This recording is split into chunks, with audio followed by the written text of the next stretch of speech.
Have you ever wondered what your identity is outside of your roles, like your job, your spouse, or a parent? Do you want to find out what's holding you back? Could you use stronger relationships with family members, coworkers, or yourself? If you said yes to any of these, then you are in the right place. Jessica is passionate about helping men feel better, process and express their emotions, and helping the women in their lives better understand and communicate with them. She believes in creating a safe place, so instead of numbing their feelings, men will verbally share them in order to release stress in productive ways. As a keynoter and corporate trainer, she believes improving men's health, happiness, and fulfillment is vital for them to better lead, love, and live. In doing this, we can change the world for them and those in their lives. When she's not speaking, she's acclimating herself with more transformers and superhero lingo. She can never know enough of this with a 3-year-old son. Please help me welcome keynoter, thought leader, and shark diving enthusiast, Jessica RECTOR. But first, a quick message from our sponsors. Healing begins when we make a conscious shift to do so. Make a shift with Chakra Wanda at chakrawanda.weebly.com. Get weight loss and cleansing off to a fast start with the 9-day supply of the Cleansing and Fat Burning System. You may experience greater energy, weight loss boost, improved muscle tone, balanced digestion, reduced cravings. Find it at rectorwellness.com. Actually, the question that I want to ask you was, why did you decide to get into the current field that you're in now? Was it more so of like a supply and demand? Was it something that you just happened to look at and decided this is something that I need to be doing? So I got in the field, it wasn't due to supply and demand. What happened is that I'm a keynote speaker and I started speaking to audiences that had both men and women in it. And I had a bunch of men come up to me after I would speak and tell me, we need this, we need a place where we can go and talk about shame. They would share their stories, they would be crying. They really desperately wanted to be heard and wanted a place where they could go and really be who they are.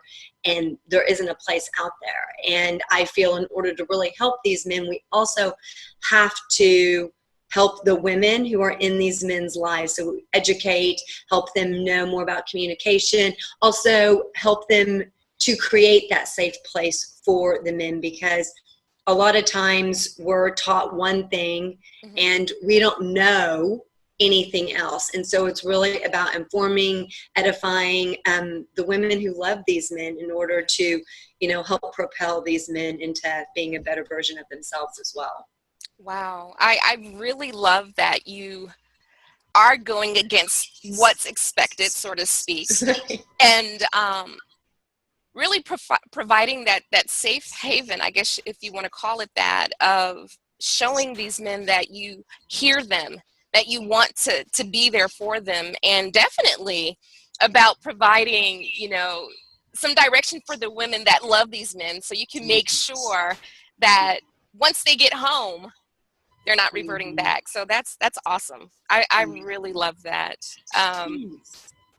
So when you decided to do this, was your family and your friends supportive of your idea? Comical. So I speak about, and I work with people on shame, fears, and self-worth.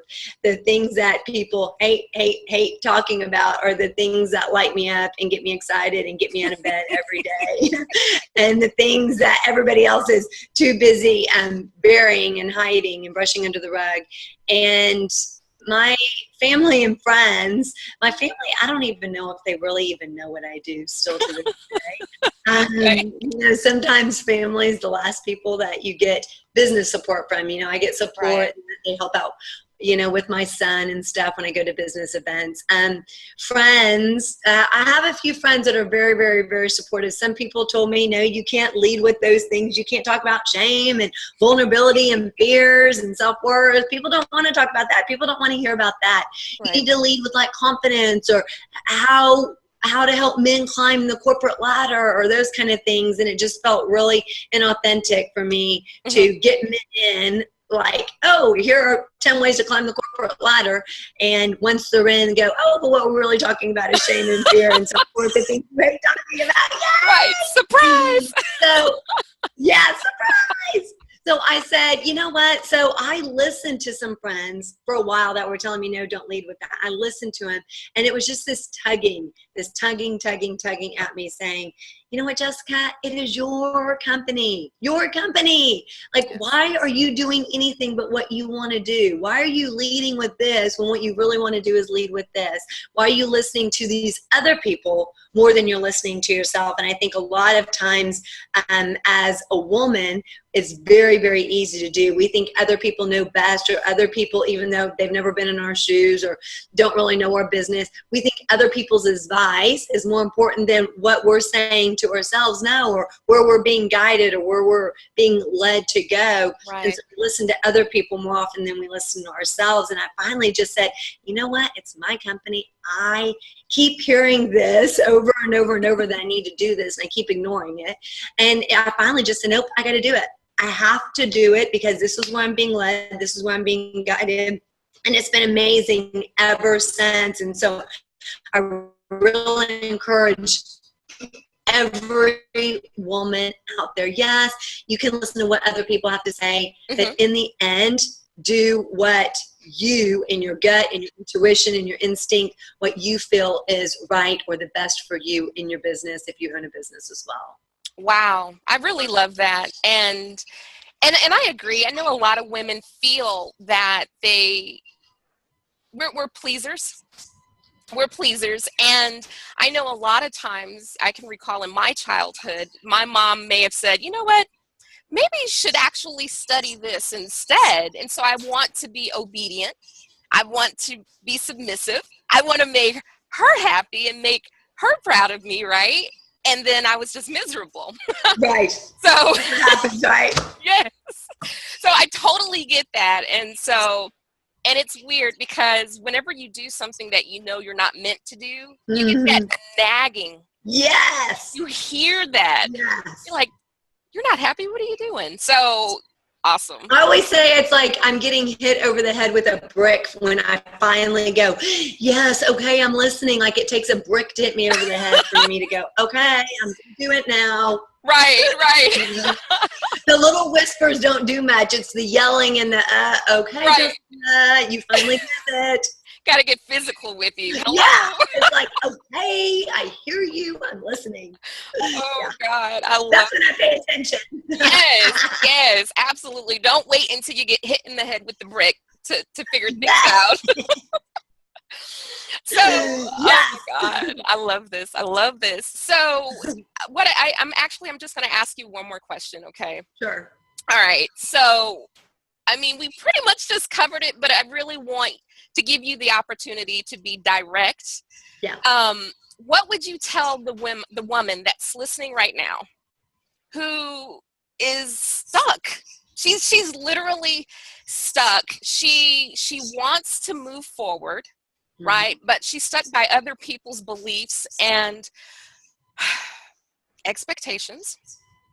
But she's ready to take charge of her life, but she doesn't really know how to begin, you know? Yeah. So the first step, so two things. Okay. One thing that I always share with people is that when we listen to other people and what other people say, what other people think, we're listening to someone else's belief because their thought is just a belief, right? Right. More so than we're listening to our own thought or our own fact, you know? And I always say it, especially like when it pertains to self-worth or something that if we're comparing ourselves to somebody else, or, if somebody once told us that we weren't smart enough, I call it the I'm not good enough syndrome. You're not smart enough. You're not thin enough. You're not talented enough. You're not experienced enough. And sometimes it doesn't look like that in our head, right? Sometimes it's more like, oh, I don't know if I can start my own business, or, oh, I don't know if I should apply go back to school, or I don't know if I should really try online dating. It's like that's how, and then really what it says in our head is, you're not smart enough to go back to school, or you're not pretty enough to do online dating. Who's going to ask you out anyway? You're not, experienced enough to have your own business, right? That's really what it translates in our head. And so we're allowing what someone once said to us, Mm-hmm. their thought, their belief, to outweigh what we know about ourselves, what we know to be true. Like, I am enough. I am beautiful. I am smart enough. I am talented, experienced enough. So we're allowing someone's belief to outweigh our fact. And why are we doing that? Why is someone's belief more important than what we know about ourselves to be true? Wow. So secondly, I always say lean into fear.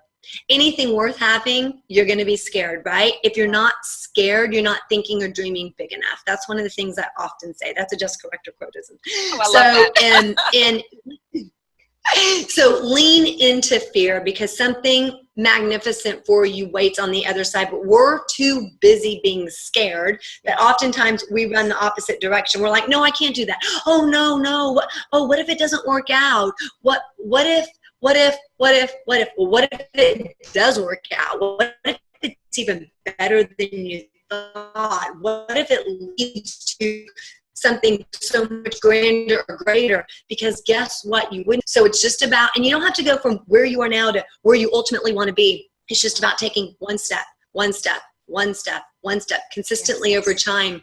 That's when change happens, right? That's when world transformation happens. And that's when you become a better version of yourself. So it's about leaning in to fear, allowing yourself to be vulnerable. And if things don't work out the way you planned, I always say, thankfully, because someone or something knew better than you did what you needed. So don't allow that fear to stop you. If you're feeling stuck, or you say, yes, I want to do this, but my family says maybe I shouldn't, or friends, well, you know what? Stop listening to them. Surround yourself by people who are encouraging, people who love you and who want to support you. Get rid of the toxicity and say, you know what? I'm going to do this. If it doesn't work out, great. I know what waits behind for me. I never know what's in store for me up ahead. So just lean in, and something always amazing waits for you at the other side. Wow, I have chills. That was awesome. Thank you. Thank you. So, I just wanted to say I appreciate you so much being my guest. But it's really more special than that, because we share the same last name, but we're not related. Yes. But Destiny, right? And from the short amount of time that I've known you, from the first time that I met you, you have truly been inspirational to me. Aww. And so supportive. And so I just want to thank you so much. I appreciate you. I really do. You're so sweet. Thank you so much. You're so welcome. So for the viewers that are watching, yes, how can they find you?